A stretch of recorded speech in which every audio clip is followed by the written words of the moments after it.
Hi everyone, it's Katie Gall from Keeping It Real Katie.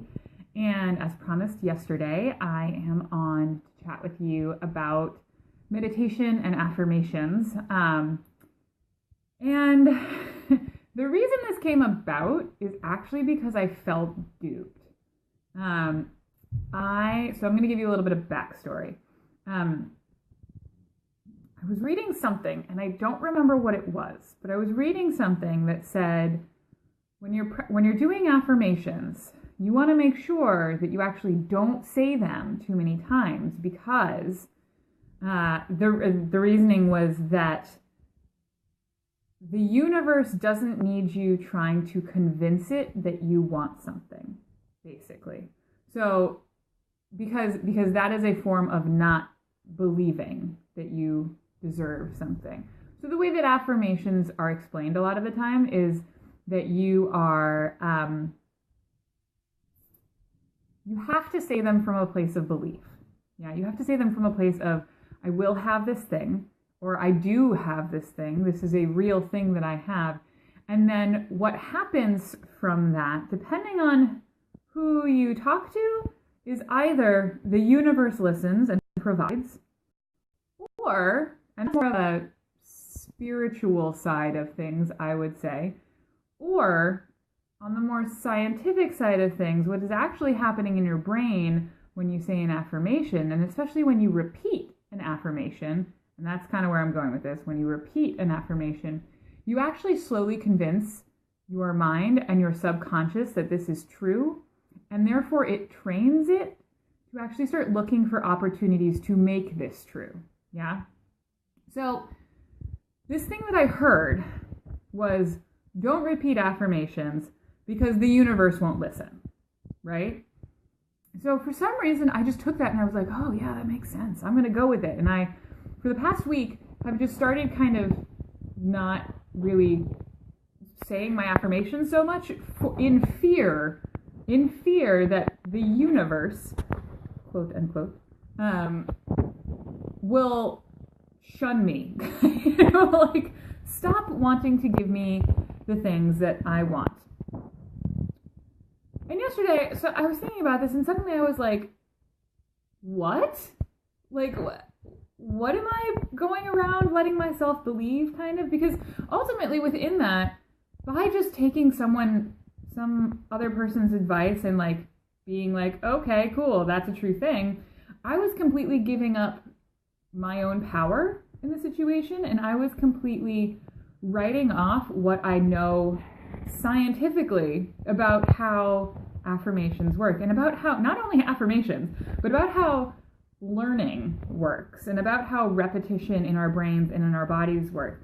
And this idea is, it's not just used for affirmations, it's used in marketing, it's used in learning, it's used in all sorts of applications all over life, where repetition is kind of key. That's how humans learn. That's how we do it. That's how we make changes, is by repeating. If you do any reading on habits, for example, if your affirmation is about changing your body in some way, changing your health, ultimately what you're probably trying to do is change a habit of some sort. And you don't change a habit by saying once, please dear universe, let me change this habit. Okay, thanks, bye. No, it doesn't work that way, right? Like, it's not going to happen. You change a habit by convincing yourself that you can change the habit by doing the action that is the different action over and over and over again, right? So I was explaining this to my friend Nikki Starcat Shield. She's an awesome spiritual mentor and author, actually, that you should totally check out. I'll put a post or a link to her page below. And what she was saying, because I wanted to run this by her because I didn't want to sound like I was dissing anything spiritual and going all science, because there is very much a spiritual side to affirmations, to meditation, and that is incredibly helpful to so many people, myself included. But when it doesn't line up with science, I start to have a problem, because I like science. I'm a fan of science. So what she was saying was that it ended up sounding like I was talking about heart versus head. Like, there was something about this thing that spoke to me initially, but the more that I lived it, the more that I tried doing it, the more that it felt wrong, which is my heart saying, no, this isn't quite right. Something about this doesn't fit into your life, Katie. It might fit into someone else's, but it doesn't fit into your life. And then my head kind of coming along for the ride and suddenly being like, oh wait, yeah, this actually doesn't make sense based on the things that you already know about how this stuff works. So she pointed that out to me, that there is really a connection for me personally as to what my head and my heart know versus what some potential affirmation guru out there has a vague thought about. Because it's not really like, it's not like the universe sat down and wrote a book about its rules. Like that didn't happen to my knowledge.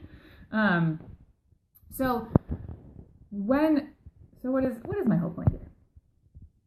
When it comes to the meditations, when it comes to affirmation, when it comes to making changes in your life, be they health, be they spiritual, be they career-wise, be they relationship-wise, you have to listen to your head and your heart.